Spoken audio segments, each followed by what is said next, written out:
teman-teman, tiap kali gue bikin posting selalu ada aja yang nanya, kapan sih jam normalnya dunia? Nggak ada jam normalnya kalau gue nggak posting, mampus lo. Sekarang mari duduk yang manis, duduk yang rapi, siapin sembilan lo, karena gue mau cerita Markibah lagi. Ceritanya dari siapa? Dari followers gue nih, kita bacain ya. Nih langsung. Tada. Kata dia gini, hai kak, izin membagikan cerita dikit ya, tapi panjang monyet. Sebenarnya sih belum marah-marah setan. Dibilang katanya abis Viti kakak lewat beranda aku, pakai H. Nih makanya pengen cerita juga. Nah jadi gue kan punya abang nih, kata dia gitu. Kita sebut aja namanya Erik, bagus bener namanya. BTW nama gue sebut aja Alea. Ini curang nih anjir, dia bikin namanya bagus-bagus. Terus dibilang, kata dia, gue sama abang gue ini gak ada hubungan darah nih, abang tiri dari bunda. Nah gue kan gak terlalu deket nih kak sama abang, sama dia, kata dia gitu kan, kunci sama abangnya. Tapi gue tahu dia nggak punya cewek gara-gara almarhum ayah ngelarang pacaran sebelum dia bisa jadi kerja nih. Singkat cerita, di umur gue yang sekarang ini 17 tahun dan abang gue 22 tahun, banyak banget yang bilang abang gue tuh cakep. Padahal biasa aja sih menurut gue. Bohong kan lo, gengsi kan sebenarnya monyet. Lanjut. Singkat cerita, gue balik dari sekolah sekitar jam setengah 6 sore. Kenapa gue pulang jam segitu? Karena sekolah gue ngadain acara anniversary sekolah yang ke 78 tahun. Gue gak perlu tahu sih monyet. Gak apa, lanjut.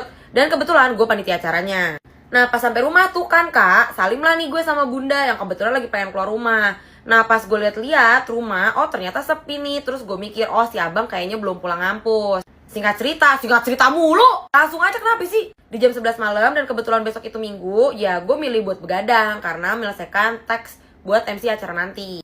Nah udah tuh kan bla bla bla. Anjing nih yang cerita nih. Tiba-tiba abang gue datang nih ke kamar dia. Hah? Salah teman-teman, maksudnya adalah abangnya masuk ke kamarnya. Kenapa? Karena kamarnya lagi tidak dikunci, jadi bisa masuk tanpa permisi. Posisinya aku lagi asik denger musik pakai earphone, mata lagi fokus sama laptop, tiba-tiba dipeluk sama si abang dari belakang sambil bilang, "Dek, pusing." Yo, sang. Astagfirullahaladzim, gak boleh gitu sayang. Terus gue bilang lah, salah sendiri, udah tau kagak pernah minum-minum gitu, maksain. Udah tuh kan, cuma ngomong itu aja. Nah pas gue balik lagi asik-asiknya apa nih, ngetik di keyboard, laptop kan, terus pakai tanda baca monyet. Astagfirullahaladzim, marah-marah mulu. Pokoknya intinya dia lagi asik-asik ketik di keyboardnya, di laptopnya. Terus tiba-tiba si Erik bilang, katanya gini, "Bunda kemana?" Dengan nada yang kayak, apa nih dia tiba-tiba, desah loh. Gue nyaut dong, keluar kayaknya ke rumah kakek. Udah tuh. Dan ini dia puncak ceritanya. Udah hampir 3 menit gue ngoceh masih belum sampai puncak setan. Sekitar jam 2 pagi nih, si abang gak keluar dari kamar gue kan. Di situ posisinya gue udah mulai ngantuk. Gue geser lah nih si abang gue ke tembok. Gede juga tenaganya gue liat-liat. Bodo amat lah, sekali-sekali tidur sama abang sendiri gitu kan, pikir gue. Tapi setelah beberapa menit tiba-tiba dia nyeletuk.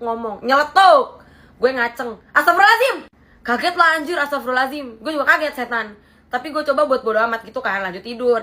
Tahu-taunya dia ngedeketin gue, mukanya ada di leher gue. Terus tiba-tiba dia cufang. Anjir, astagfirullah. Neng, tobat neng. Gue kaget dan refleks dolong tubuh dia kan. Dan di situ posisinya keringet dingin.